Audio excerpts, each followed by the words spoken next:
Hey guys, how you doing? Hope you're having a good week so far. My name is Dr. Rangan Chatterjee, and this is my podcast, Feel Better, Live More. Today's episode is a bonus episode to celebrate the release of the audiobook version of my brand new book, Make Change That Lasts: 9 Simple Ways to Break Free from the Habits That Hold You Back. Although the paperback version of the book is not out until January the 2nd, 2025, the audiobook version, which I am narrating, has been released today, 1 week early. So if you want to get hold of it, it is available now in all the usual places: Amazon, Audible, Apple Books, and Spotify. So in this bonus solo podcast, I want to share with you 5 powerful ideas or habits that will transform your life in many different ways. These are ideas and habits that I explore further in my book, but whether you choose to get the book or not, my hope is that by simply listening to these ideas and applying them in your life, you're going to be able to make meaningful changes in your life that will impact your health, your happiness, and your relationships. So let's get to it. This is, of course, a bit different to my usual podcast episodes where I talk to a guest. But I'm sitting here in my studio. It's raining outside. I've got a pot of coffee. And I'm going to share with you what I consider to be 5 of the most important ideas that you can be thinking about right now. That honestly, they will change the quality of your life. So bear with me, listen to what I have to say, and the ones that speak to you, think about how you can start applying them to improve the quality of your life. Okay, so habit number 1, take less offense. Now, when you heard me say that, what came up for you? Did you think, what on earth has taking less offense got to do with me improving the quality of my life and improving my health? Well, it actually has a lot to do with it, because I think it speaks to what I consider to be one of the most important and underappreciated aspects of making meaningful change, and that's emotional stress. We often don't think about that internal emotional stress that we create within ourselves by the way we interact with the world. And once you truly understand where this emotional stress is coming from and how it's actually you that's generating it, you really have a lot of power, a lot of choice, and you realize just how many of your habits, let's say sugar, or alcohol, or 3 hours doom scrolling in the evening, you realize just how many of them are your way of trying to neutralize that emotional stress. And that's a key point. Emotional stress is not neutral. You will have to neutralize it in some way or another. You can do that in healthy ways, going for a walk, going to the gym, burning it off, talking to a friend, or more commonly, we turn to things like alcohol and sugar and more caffeine and more scrolling to compensate for that internal stress. So let's bring this back to taking less offense. If you are someone who is regularly going around taking offense to the actions and the words of others, you are constantly walking around generating emotional stress. Now, a key point to understand here is that nothing is inherently offensive. Just think about that for a minute. Let's talk about a comment or an email, for example, that you may find offensive, you may take offense to. That email or comment cannot be inherently offensive. If it was, every single person reading that comment or reading that email would be taking offense to it.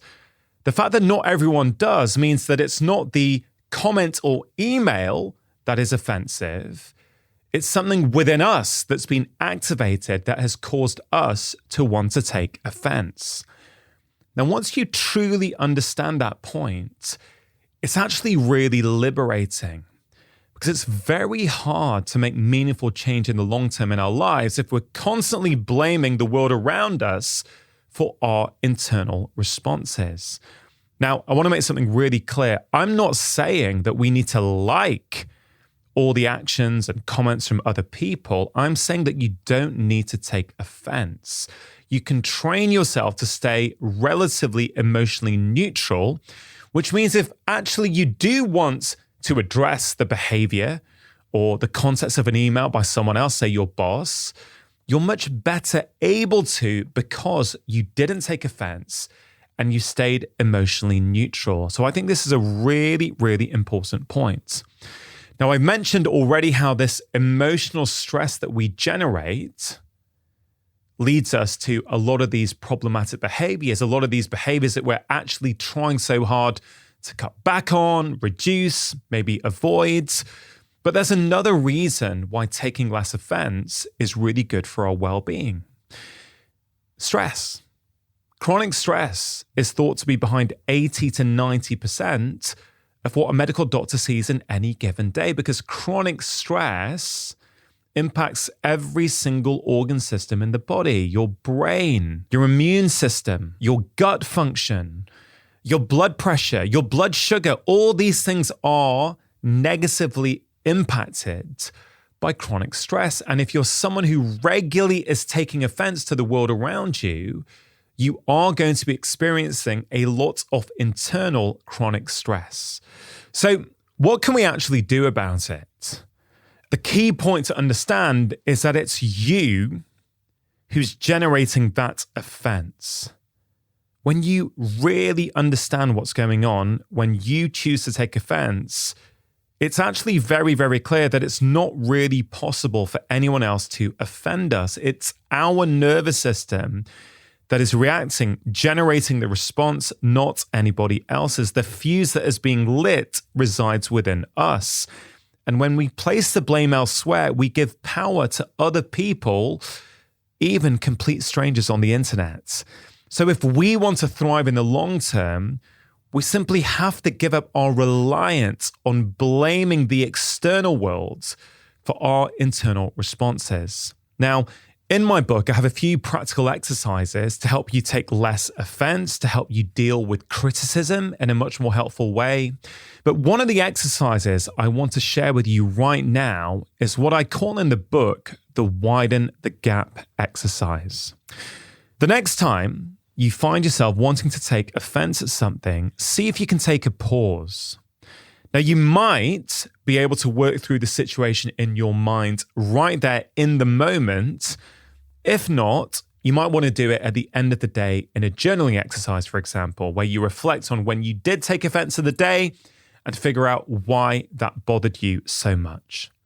Either way, whether it's in the moment or in a journaling exercise in the evening, go through the following step-by-step process to help you gain clarity on the situation and your emotions surrounding it. Okay, number one, what is it that is causing you to want to take offense? Number two, what is it specifically that is bothering you?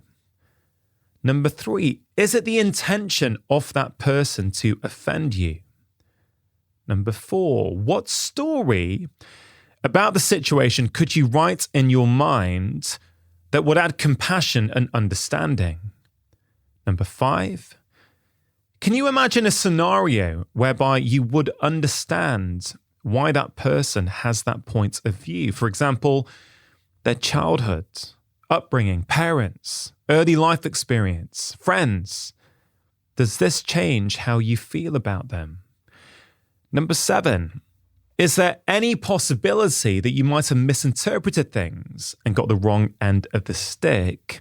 And finally, number eight, what would happen if you did not choose to take offense here?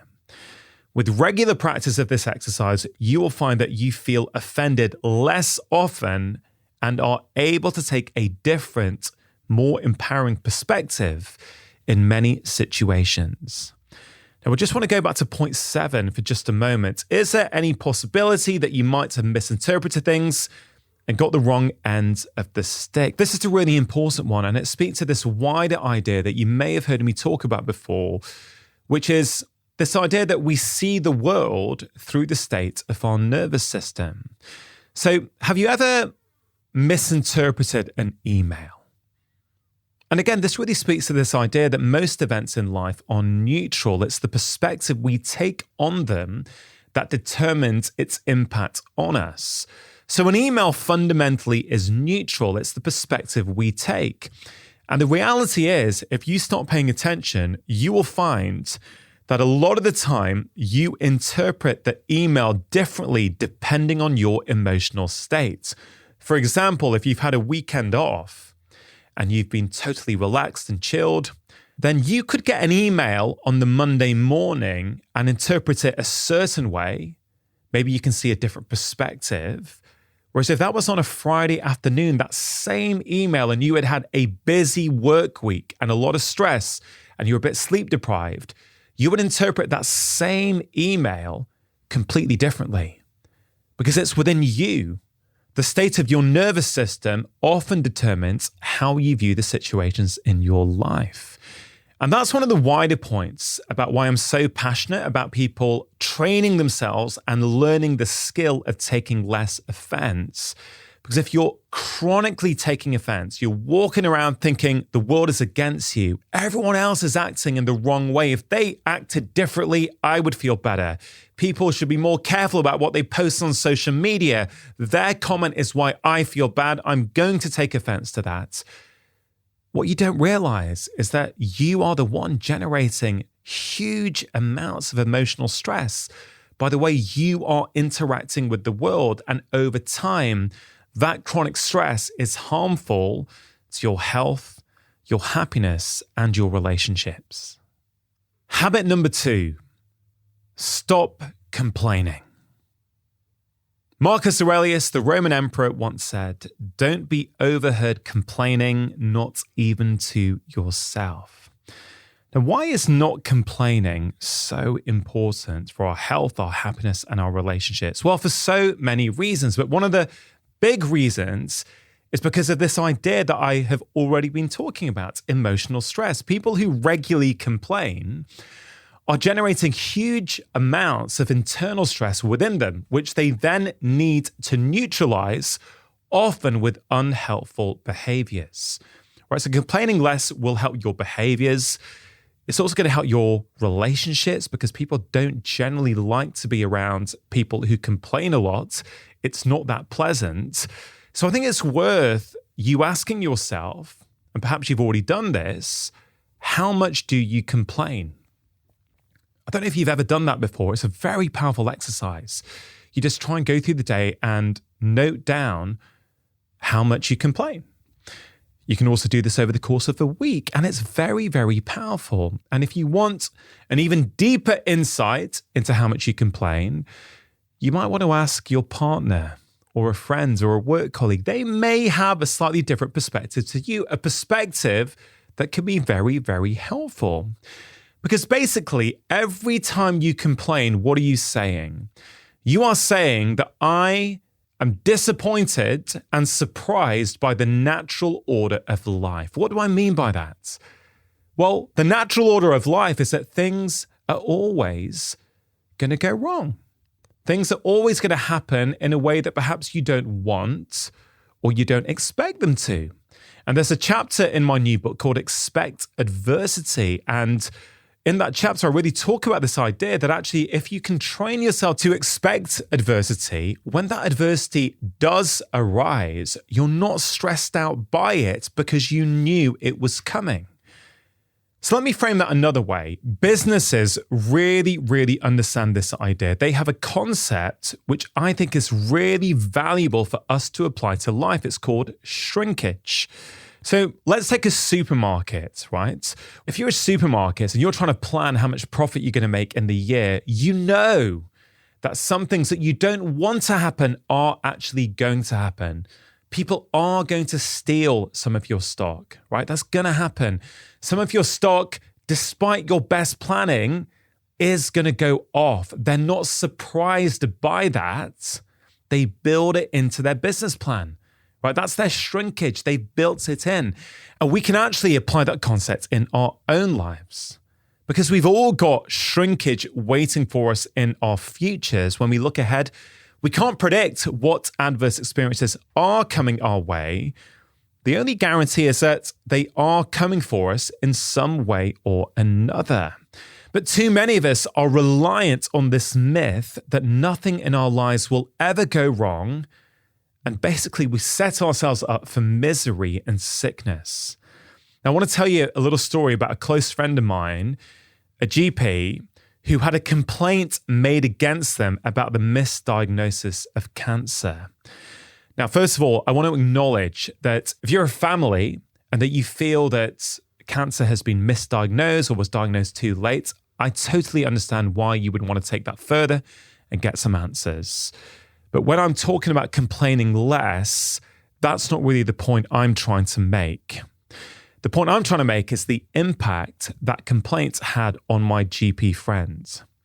Now, if you look rationally at the statistics, they show that in the UK, a doctor, on average, over the course of a 40-year career, will be sued 4 times.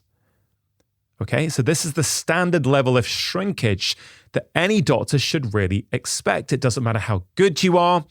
If you see enough patients, you are going to get complaints.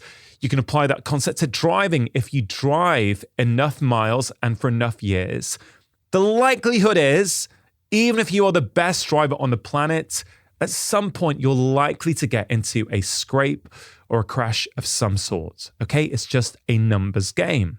Now, my friend, even though he had nothing to do with the misdiagnosis of cancer, that complaint ran for 2 years. And during those 2 years, he really, really struggled. He was constantly stressed. He barely slept. He drank heavily. His emotional and physical health went through a slow but steady decline. And look, this may seem like quite an extreme case, right? Something like that is always going to be a little bit stressful, but it is possible to train yourself to take a different mindset. The thriving mindset is one that actually expects adversity and says, hey, look, I've been a doctor for 2 decades. I've seen tens of thousands of patients, sometimes in stressful, time-pressured consultations. It was inevitable that one day I would be subject to a serious complaint. It is possible to actually train your mindset to not be surprised. And when you do that, you stay calmer, you stay less stressed, and you actually are much better able to navigate life. Now, my friend's example might appear to be quite an extreme one, but you can apply that same principle, like I've already mentioned, to an everyday activity like driving. We could choose to expect that we will never have a crash, or we could look at the odds and accept that if we drive for long enough, there is a strong chance that we will be involved in one at some point. Now, let me explain an incident from my own life that I think really lands this point. A few years ago, I was asleep in my house when my mum's emergency buzzer went off. So my mum, who lives 5 minutes away from me, she has an emergency buzzer around her neck. So if she is to fall and she can't get up, she can call for help. So I was asleep one night and my phone rang. So in a haze, I picked it up and it was a lady who'd been communicating with my mum over the intercom saying, hey, your mum's had a fall. She can't get up. She needs some help. Are you able to go around and help? I said, yeah, sure. Just let her know over the intercom that I'll be there within a few minutes. So I just woken up. I was fast asleep in my pajamas. I got into my car. I drove round. I went to see mum, checked she was okay, helped her back up, got her into bed, got her settled. And when I was happy that she was okay, I said, hey, mum, any problems, phone me in the night. I'll keep my phone with me, but I'm going to go back home now. I'll see you in the morning. So I got into my car in mum's drive. I reversed out of the drive straight into a parked car on the opposite side of the street. Now, the older version of me, the one who would complain a lot and not expect adversity, would probably have done something like this. Oh, I can't believe that happened. Typical. I've got all this work on. Now, on top of all that work, I've got to sort out the car, phone insurance. And that kind of mindset, the self-pity mindset, would have led to other behaviors. other habits, things like sugar, an extra bit of sugar to soothe that internal stress, a bit more caffeine, a bit more indulgence because I deserve it, because the world is against me. But I've trained myself, and I'll share the exercise, or I'll share one of the exercises in just a moment that you can do. But because I've been changing actively my mindset around adversity, what I did in real time, which I was really pleased about, was I had a completely different response. Basically, I remember I went into the car, I just sat there, and I said, oh, well, first of all, Rongan, no one's hurt, right? No one's in that other car.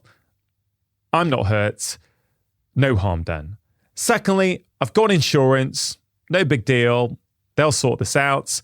And thirdly, I said, Rongan, if you're going to keep coming round to your mum's house to help her up off the floor and get her settled when you're half asleep, it was only a matter of time before this happened. Because of the way I interacted with that adverse situation, the next few days of my life go completely differently. Because I haven't generated a self-pity story, I have no need to engage in a lot of those behaviors. So I was totally calm that evening when I went to bed and the following day. I don't need the extra caffeine, the extra sugar, the extra alcohol, the extra few hours scrolling, because those things are so often, more often than not in my view, they're there to alleviate this internal stress that we have created by the way we interacted with the world.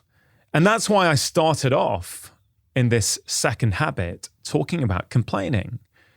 How often you complain is a really strong signal to how often you are being disappointed by the natural order of life.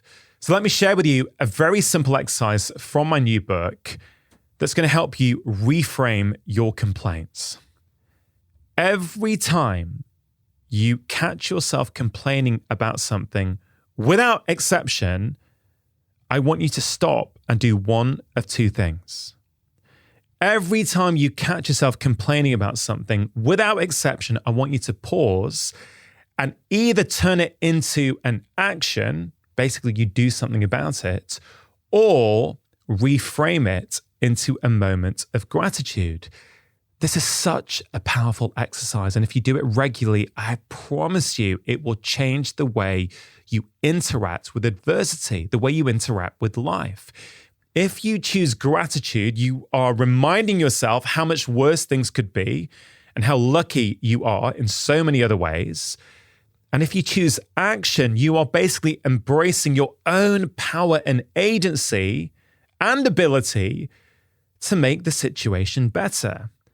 Put more succinctly, choosing gratitude will stop you thinking like a victim, and choosing action will stop you acting like one. So it's a powerful exercise. I encourage you to give it a go. And over time, you will find that you start complaining less. Habit number 3, ask yourself the anti-busyness question every single day. Okay, guys, so I'm very shortly going to explain to you what that question is. But before I get to that question, let me try and explain the problem that question is trying to address. Busyness, right? So many of us confuse busyness with success. Our culture equates being busy with being successful. This creates the toxic idea that if we have space in our lives, we are failing. And this reliance on busyness is widespread, and it's incredibly harmful to our mental and our physical health. A recent survey showed that 88% of UK office workers have experienced some degree of burnout in the past 2 years. That's a staggering statistic. I don't think it's a very favorable take on the state of modern society, but I think many of us understand what that feels like to be busy all the time. Now, why are we so busy? Yes, there are external pressures on our time. Maybe there's lots of things that you have to do for your job, and I understand that. But I think for many of us, it actually goes much deeper than that. I'm not sure if you ever heard the conversation I had with Will Storr. It was episode 354 of this podcast. And in that conversation, Will told me about scientific research that has found status to be a universal driver in all humans. We all want status, but contrary to what you might assume, seeking status doesn't mean chasing wealth or celebrity or high-powered jobs. It's simply the feeling that we're offering value to the world around us. I think that's really key.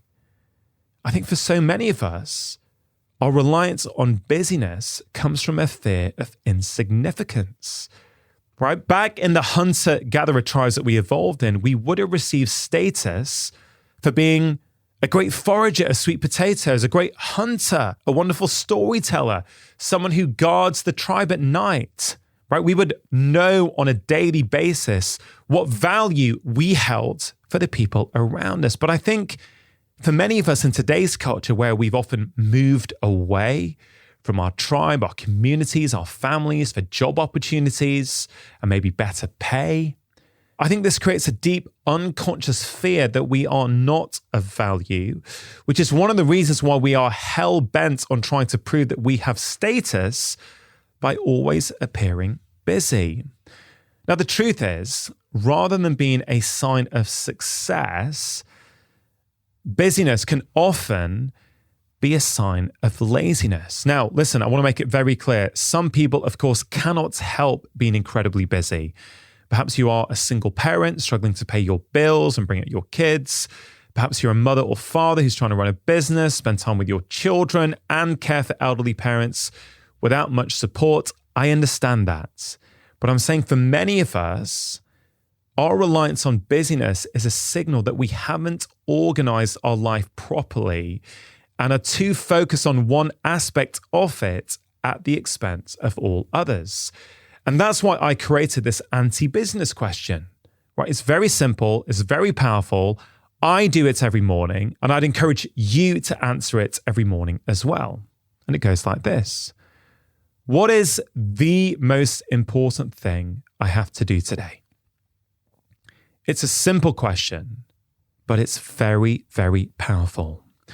And one of the reasons I think it's so powerful is because in a world where our to-do lists are never done, and just think about that in your own life. When was the last time your to-do list was complete?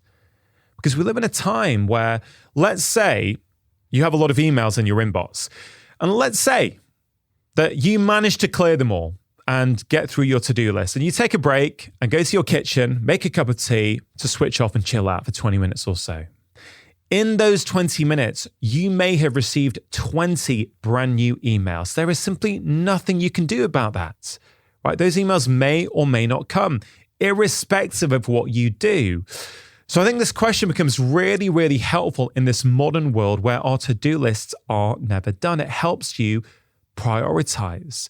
It helps you make a decision. It encourages you every single morning to choose and go, no, today, this is the most important thing I have to do today. If you say in the morning what the most important thing that you have to do is, and you make sure you do it, this is how your life starts to change. I promise you, this is one of the most important and effective things you can do. And I'd really, really encourage you to actually do it. Don't just hear it and go, that sounds nice, sounds like a good idea, and then get on with your day and your life. If this connects with you, why can't you today start answering that question? Right? Do it for 7 days and make sure you do the thing that you said was the most important thing. And I guarantee your life will start to change. Some days you'll put down something related to work, sometimes related to health, sometimes related to family.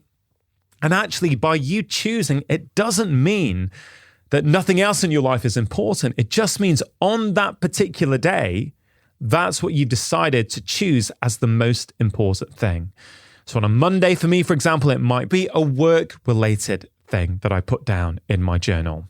Maybe on a Tuesday, it will be, I haven't seen my wife properly for a few days. She was away at the weekend. Maybe tonight, once the kids are in bed, we must spend some quality time together. Maybe on another day, it will be, I'm working from home today. The most important thing I have to do today is make sure when my kids walk in through the door at 4:30 p.m. that my laptop is shut, my phone is in a different room, so I can be present and listen attentively to what they have to tell me. It doesn't matter what you put down. It's highly personal to you. But I promise you, by answering this question in your life regularly, you will very quickly realize what is truly important in your life. And in turn, this question will help you become less busy.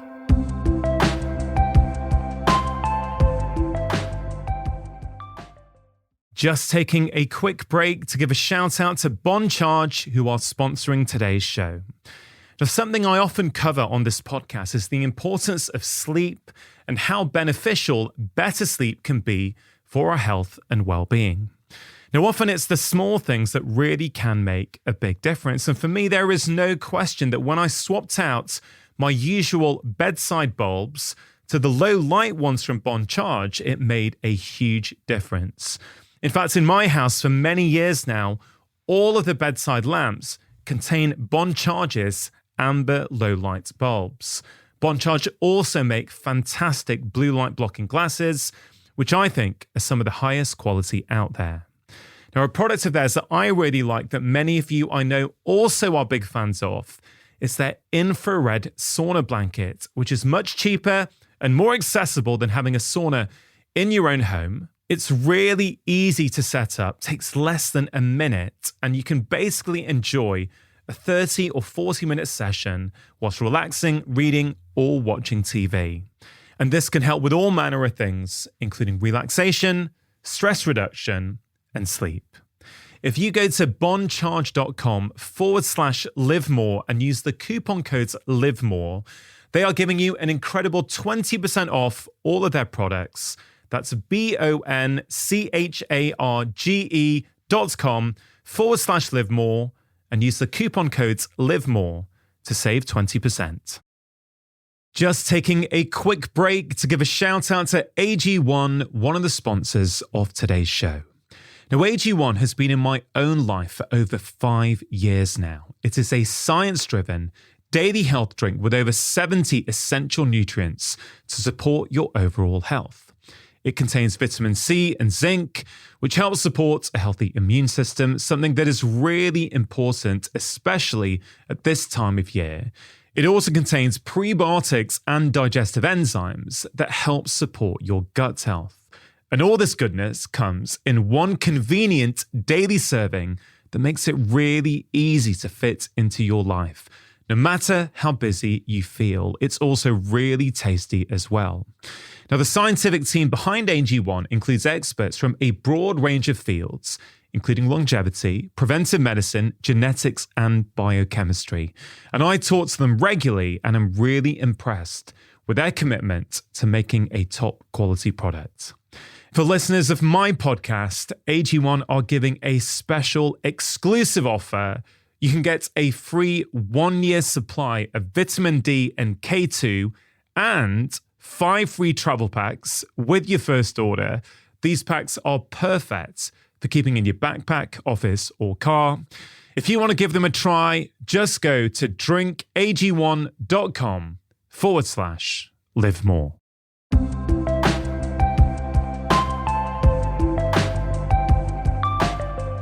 Habit number 4, reframe your relationship with your past.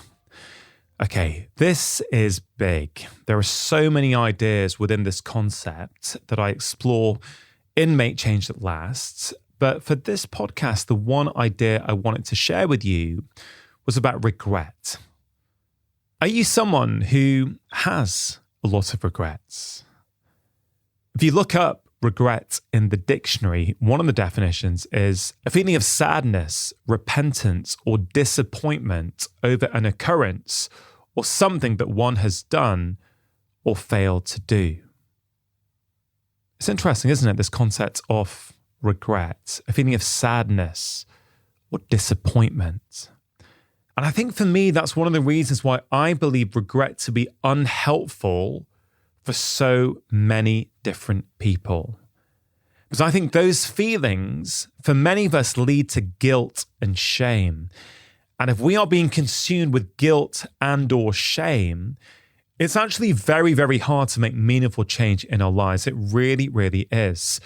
Every single behavior in our life either comes from the energy of love or the energy of fear. And things like guilt and shame are downstream from fear. So when we try and change our life for the better, we try and bring in new helpful habits and shed previous unhelpful ones. If it's guilt or shame that is driving us, that can be problematic. Now, this also relates to a problem that is widespread in society called perfectionism.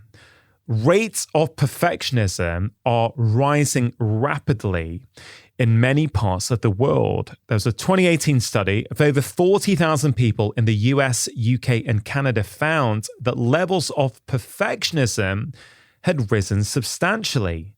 Between 1989 and 2016, the extent to which people felt they had to display perfection to secure approval had soared by an astonishing 33%.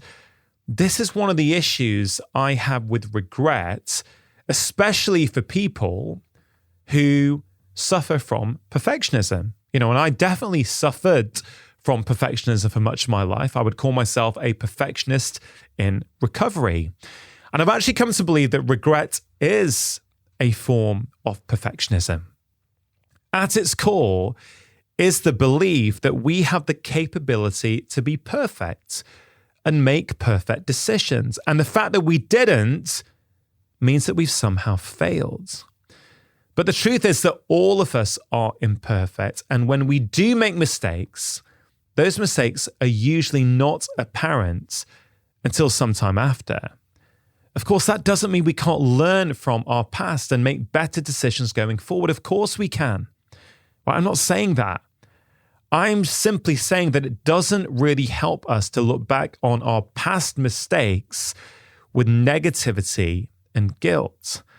I think it's much better to be compassionate to ourselves and accept that we made certain choices in the past which had certain consequences. And if faced with similar situations again, we'll choose to make different ones. If we could have done better, we would have done. And now that we do, we will.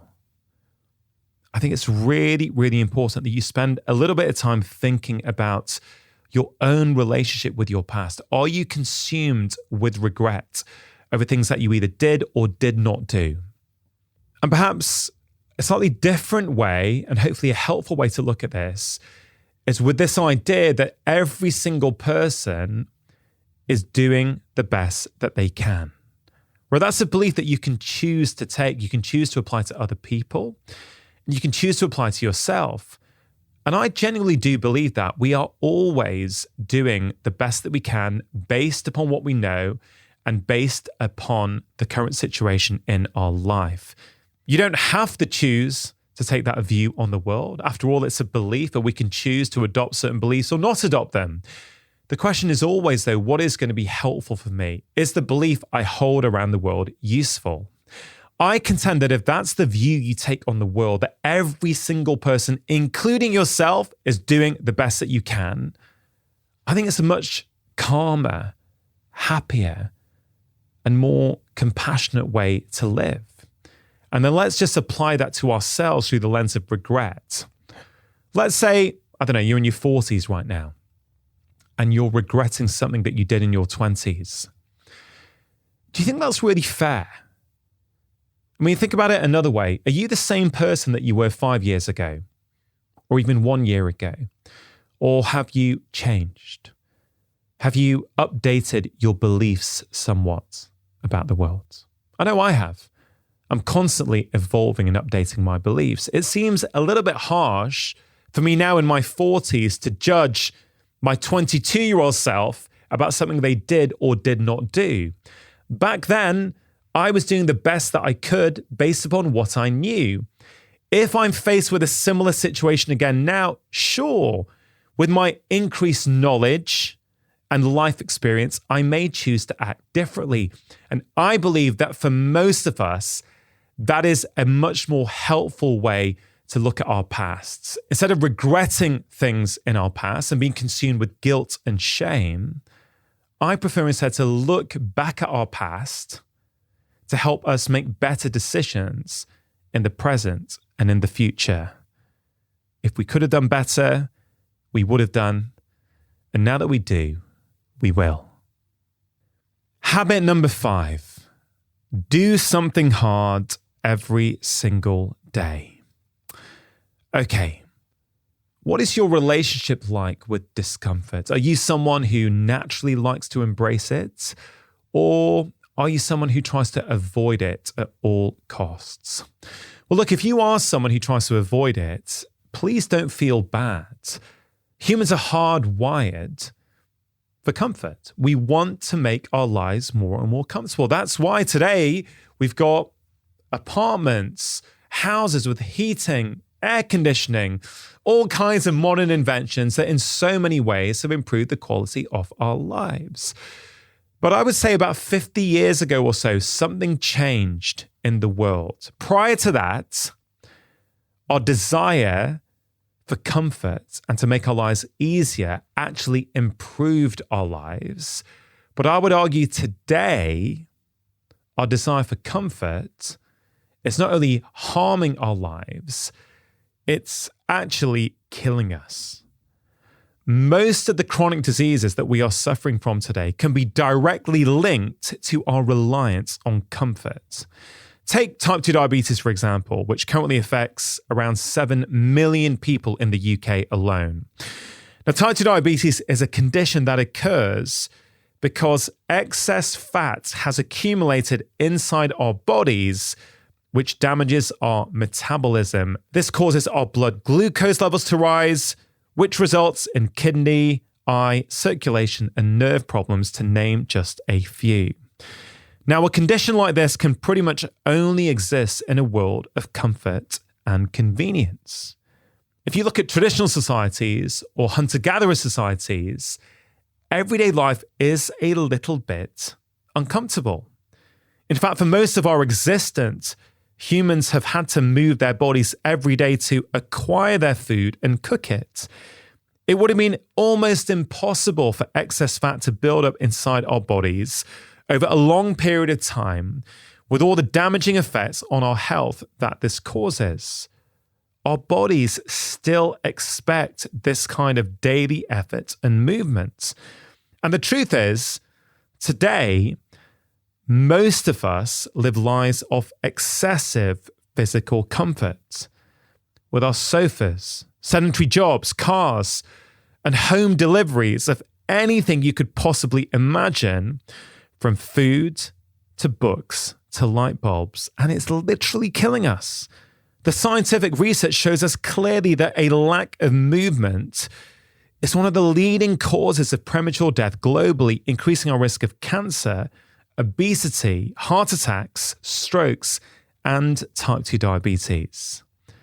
Now, this over-reliance on comfort is not just affecting us as adults, it's also affecting our kids. A scientific review of 50 studies that involved 25 million children from 28 countries found that today's kids take on average 90 seconds longer to run a mile than children did in the 1980s. This is a shocking but extremely telling finding as we rely more and more on things outside ourselves to solve all of our problems for us. The ability of our own minds and bodies to survive and thrive deteriorate. I said their minds and bodies. How does the reliance on comfort affect our minds? I think this is a really, really important point, and arguably one of the most important reasons why we should embrace some form of discomfort every day. Let's think about our moods for a moment and the relationship between our moods and discomfort. If we get used to certain things happening, if we become overly reliant on comfort, and then we don't get it for whatever reason, we can start to feel bad. We can experience low mood and start complaining. It wasn't that long ago that I was on a train down to London with a friend who was actually getting really frustrated because the app that was supposed to get a bottle of water delivered to his seat wouldn't work. Now, honestly, I reflected on that situation and thought, this is absolutely absurd. There we were in a warm carriage in the middle of winter, traveling at over 100 miles an hour to one of the great capital cities of the world. And my friend's mood had been spoiled because he actually had to stand up and walk to the cafe in a different carriage to get a drink. And this is actually one of the traps of modern life. We're seduced into becoming reliant on companies and services, which when they work, they make us briefly more comfortable, whilst at the same time putting us in a state of permanent dependency. And that's the issue when our lives become too comfortable, right? When our lives are that comfortable, we start to get stressed out and frustrated when we have to experience even just a little bit of discomfort. And often those little bits of discomfort are things that we've always had to experience. We've just unconditioned ourselves from it. And this actually causes us a lot of problems because no matter how hard companies and services work to remove problems from our life, we will never stop experiencing them, no matter how easy life becomes. Now, evidence for this comes from the Harvard psychologists David Levari and Daniel Gilbert, and they showed that the human brain will start looking for problems even when they don't exist. Levari calls this phenomenon prevalence-induced concept change, which basically means that as we experience fewer problems, we start to lower our threshold for what actually constitutes a problem.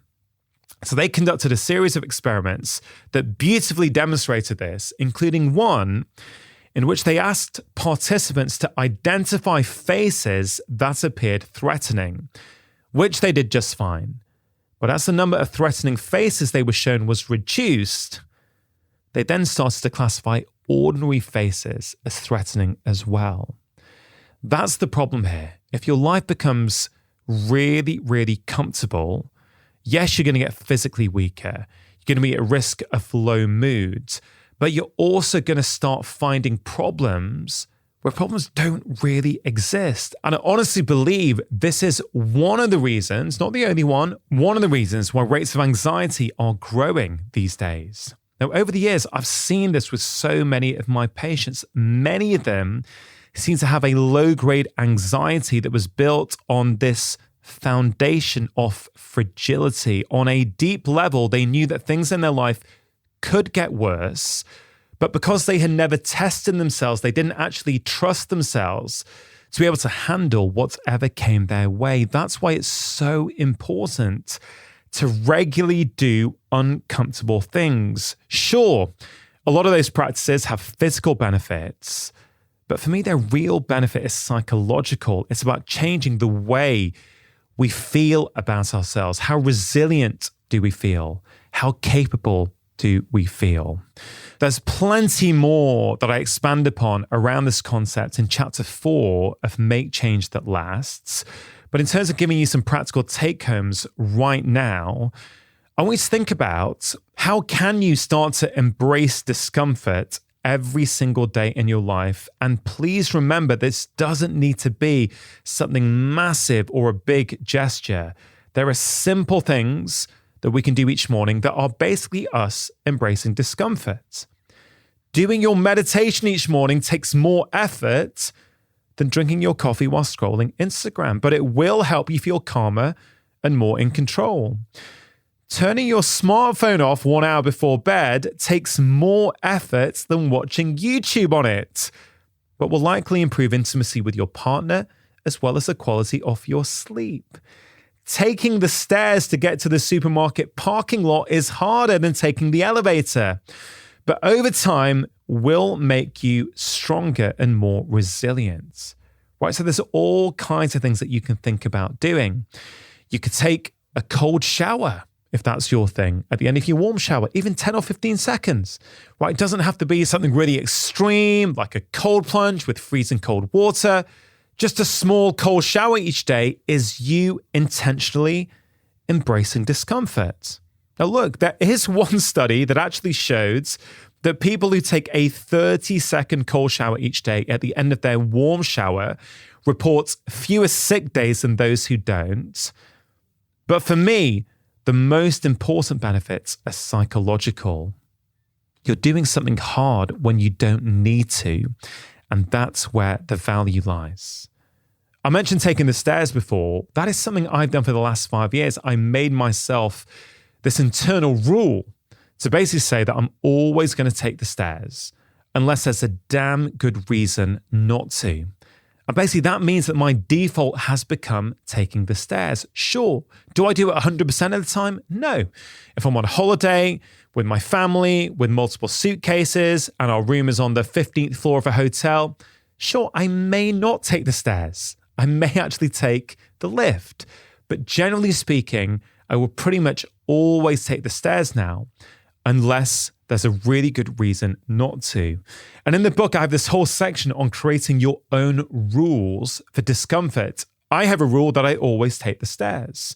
And rules can be really, really important because they help get you away from constant decision making in the moment. Shall I take the stairs or shall I take the lift? I don't know. I'll just take the lift. No, because I made that internal rule, it means my default has now become to take the stairs.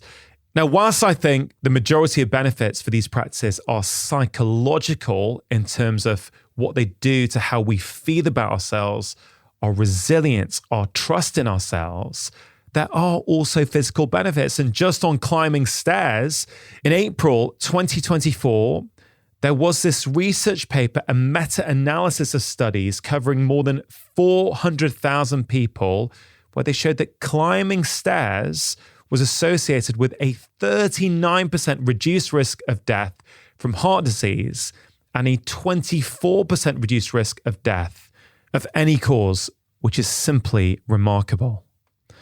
So have a think about what would work in your life. Which daily active discomfort do you think you could do and that you could do regularly?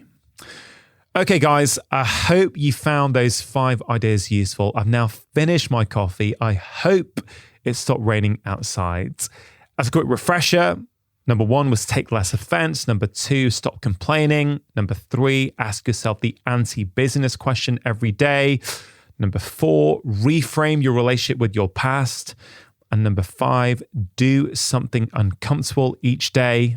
Of course, these are all ideas that I expand upon in a lot of detail with loads more practical exercises in my new book, Make Change That Lasts. As I mentioned in the introduction, the audiobook is now available.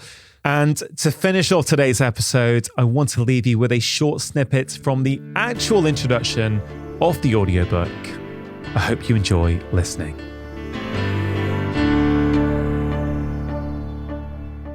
Introduction.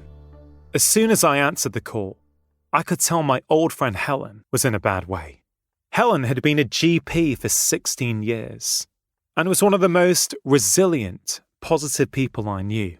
Despite the grueling demands made on her in her inner city practice, I'd never once heard her complain. She was a brilliant doctor who cared deeply about people. I felt lucky to know her, but on the phone that morning, I was surprised to hear her voice break as she asked if she could discuss something with me, face to face. Something was definitely wrong. When we met for coffee that weekend, Helen explained that she'd had a run-in with a patient that had left her deeply upset.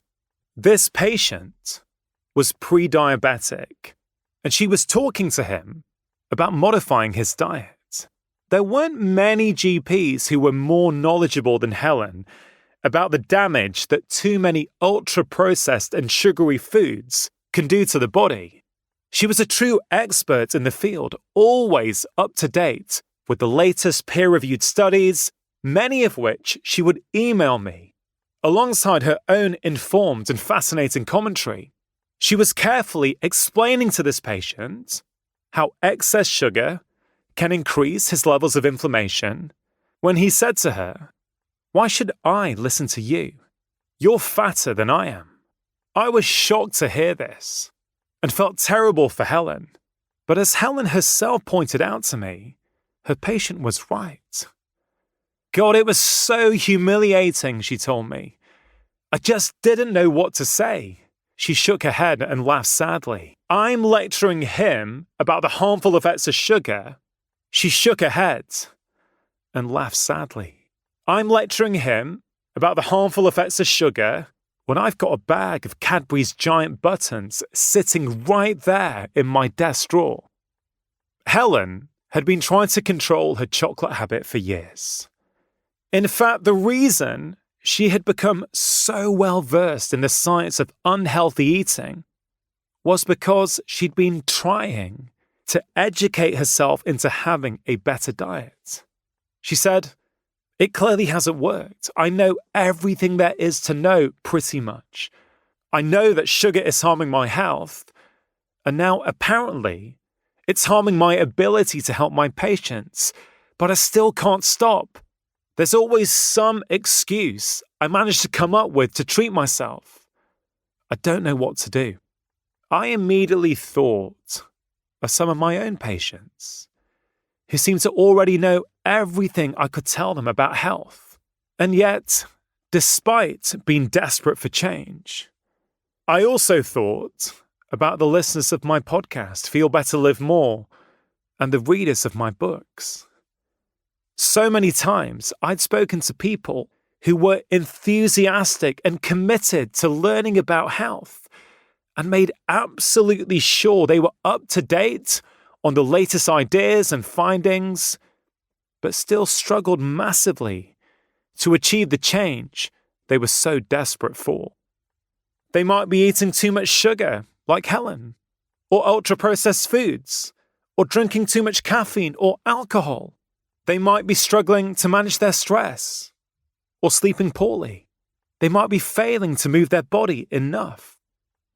I could think of so many people who knew perfectly well what they should be doing and why they should be doing it, but were still unable to make the final brave leap to successful change. They had all found what Helen had also discovered, that sometimes knowledge is not enough. How could I help these people? What was going on with them? What exactly was the short circuit that needed fixing? Insight versus outsight. This audiobook is the result of years of deep thinking about how to help anyone who finds himself in Helen's position. It will teach you how to achieve the life you want, not by looking outside to the wider world for the latest facts, findings, and health trends, but by looking inside. Because inside is where so many of our problems begin. Unhealthy habits are always seen as a cause of ill health. Get rid of the habit, then you'll improve your health. This sounds so easy, but we all know that it's anything but. I believe it's hard because we've got the concept of unhealthy habits all wrong. Instead of being a cause of problems that somehow need to be eradicated, I see unhealthy habits as a symptom of other upstream problems. Problems that are very often completely invisible to us. An individual's overconsumption of sugar, for example, may be their way of dealing with a toxic work environment. Someone else's excess alcohol consumption may be their way of dealing with unresolved issues in their intimate relationships. In order to get rid of the downstream symptom, we have to first identify its upstream cause. And this means developing our powers of insight. I think of it as being the difference between a thermostat and a thermometer. Helen was a brilliantly effective thermometer. She knew everything there was to know about the harm caused by the overconsumption of sugar. Just like a thermometer, she had the power of outsight, the ability to look out into the world and read its information. She could use her excellent outsight to make a judgment on how well or how badly she was doing. But that's all she could do. She didn't have the power to actually change anything. For that, she'd have to become a thermostat.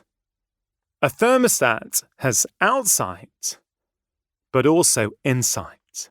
It has the knowledge and the power that enables it to change what it needs to change to achieve its ideal temperature. Meet your invisible reliances. By learning the art and practice of looking inside ourselves, we can discover the hidden causes of our unwanted behaviors. Almost without exception, the stubborn habits that damage our health and well-being are an escape from inner discomfort. As we go through our days, we inevitably encounter many situations that have the potential to generate emotional stress and internal tension. This stress and tension has to be neutralized somehow. Most of us do it mindlessly by relying on unhealthy yet soothing habits, whether it's doom scrolling on our phones, drinking alcohol, or gorging on sugar, carbs, or highly processed foods. By becoming conscious of the situations that trigger these responses, we can respond to them intentionally and make changes that actually last. I'd like you to start thinking about your emotional triggers as reliances. Without really being aware of it, we all have different things we rely on in order to feel calm and happy. Why not take a moment to make a rough list of all the things, large and small, that you're reliant upon to feel good? What's on your list? Do you need your partner to have woken up in a good mood? Your children to have put their shoes away and not be arguing? For your smartphone to always be at hand? For there to be no terrible news in the morning headlines? For there to be no opinions you don't agree with on social media? For there to be no heavy traffic or bad drivers on your way to the school, office, or station? For there to be someone you admire leading the country? For there to be no racism, homophobia, or misogyny in the world? Do you need to be pleased with the reflection you see in the mirror? For there to be no new signs of increased weight or aging? Do you need your boss to be always kind, generous, and complimentary towards you? Do you need queues in coffee shops and supermarkets to never be too long, and for checkout staff to always be polite and efficient? Do you need the weather to be neither too hot nor too cold, and for the wind to not be blowing too hard? Well, if you're anything like me, you'll find this simple thought experiment a little jarring. When I first did this exercise around 5 years ago or so, it felt like I could go on listing things forever. I realized that waking up to the rain would often put my mood off, and traffic on the way to work would sometimes leave me feeling frustrated, which, if you really think about it, is crazy. How could I expect to live my life to the fullest when I was being tied down by all these invisible needs and expectations, all of which were completely outside my control? Minimal reliance. Every individual reliance we have ties us to the ground and prevents us from thriving. When we're over-reliant, we're like the hero of the famous book Gulliver's Travels, bound to the ground by an army of tiny Lilliputians who are intent on keeping us prisoner.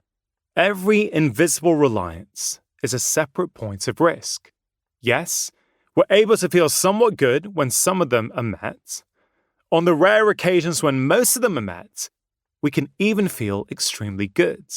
But the cost of all that reliance is vulnerability. We're giving our power and agency away and putting our well-being into the hands of people and forces that we can't control. This is a huge problem, especially in an era in which many of us are already feeling out of control. Our lives are increasingly complex and demanding. It wasn't that long ago that one parent could afford to look after their children full-time, while the other went to a job that was often 9 to 5. The working partner would be home by 6, and they'd be able to enjoy evenings and weekends together as a family, with the shops shut on Sundays. Now, there are many reasons to see this kind of life as antiquated and contrary to modern values, and I understand them fully.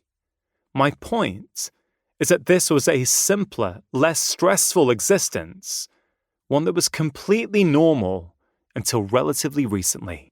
Today's family has to endure far more pressure if, as is usual, both parents work. And even if you don't have children, there is still a cultural pressure to overwork, and balance in life feels hard to achieve. On top of this, we have smartphones and constant access to social media, which has surely played a huge part in the surge of mental health problems that we now see. Then there are the various crises we have lurched from over the last few years, one after the other, from the global financial crisis all the way up to the cost of living crisis, with the COVID pandemic happening in between. With all of this going on, it's almost impossible for every single one of our reliances to be met. As a consequence, we feel our lives are out of control. When we feel out of control, we feel stressed and anxious. When we feel stressed and anxious, we often seek short-term release from discomfort in the form of an unhealthy habit. This is why I believe it makes sense to radically reduce our reliance on a world that is, and always will be, almost entirely uncontrollable. If you follow the advice in this audiobook, you will achieve a state of freedom and inner power that I call minimal reliance. Waking up to what's tying you down. When we're minimally reliant, we're maximally in control of our thoughts, feelings, and behaviors. But before we can reduce our reliances, we first have to discover what they are. This means developing our powers of insight. Humans are complex creatures, and the number of reliances we can have is effectively infinite. But I have identified 8 major reliances, each of which seriously impacts a large number of people, and often remains invisible to them.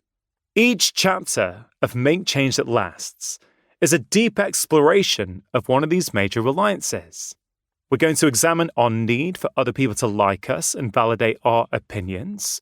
We'll break down our hidden attachment to myths we buy into, about the heroes we look up to and measure ourselves against, and the false idea that our past controls our future. We're also going to analyze our reliance on comfort and success. We'll explore where these reliances, and a great many more, come from, and learn to identify them in ourselves. Once our hidden reliances have been identified, we'll discover how to break free of them. Simply becoming aware of our reliances and understanding the power they exert over our lives will immediately change our relationship to them. And because we are now conscious of the invisible forces that have been influencing the way we feel and act, we're better able to live more intentionally and make purposeful choices that are aligned with who we want to be.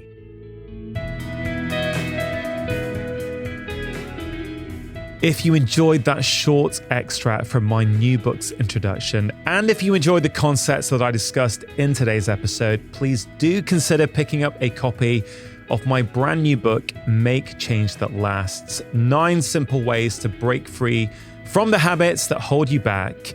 It is available today, right now, as an audiobook, which I am narrating. You can download your very own copy all over the world on Amazon, Audible, Apple Books, and Spotify, so just go to your preferred platform. And for those of you who prefer the real paperback version that comes out on January the 2nd, don't forget, if you pre-order before January the 2nd, 2025, you get access to some exclusive pre-order bonuses, a 1-hour video masterclass from me, and a 10-question worksheet that so many of you are already enjoying and finding incredibly useful. You can see all details at drchatterjee.com/makechange, or by clicking on the link in the episode notes in your podcast app. Thank you so much for listening. Have a wonderful week. If you do download my new audiobook, I hope you enjoyed listening. And always remember, you are the architect of your own health. Making lifestyle change is always worth it, because when you feel better, you live more.